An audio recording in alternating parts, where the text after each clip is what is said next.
இந்த உலகத்தில் நடக்கும் தீமைகளும் ஆபத்துகளும் உங்களை நெருங்கக்கூடாது என்று நினைக்கிறீர்களா? ஒரு சக்தி வாய்ந்த தற்காப்பு அரண் உங்களுக்கு தேவை என்றால் இதை மட்டும் செய்யுங்கள். அஸ்ஸலாமு அலைக்கும். அல்லாஹுவின் அழகிய 99 திருநாமங்களில் 29வது திருநாமம் யா அதுலு.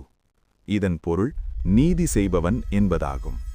யார் ஒருவர் இம்மையின் தீங்குகள் மற்றும் உலக ரீதியான சோதனைகளிலிருந்து பாதுகாப்பு பெற விரும்புகிறாரோ அவர் மஹ்ரிப் தொழுகைக்குப் பின் இந்த திருநாமத்தை தினமும் 1000 முறை ஓதி வரட்டும்.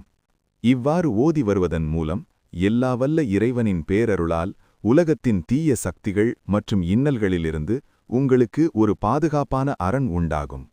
இன்ஷா அல்லாஹ் உங்கள் வாழ்வு பாதுகாப்பானதாக மாறும். நீதியின் நாயகனான இறைவனின் பாதுகாப்பை பெற இந்த திருநாமத்தை நாமும் ஓதி வருவோம். இதுபோன்ற வாழ்வை மாற்றும் தகவல்களுக்கு நமது பக்கத்தை தொடர்ந்து பின்பற்றுங்கள். அஸ்ஸலாமு அலைக்கும்.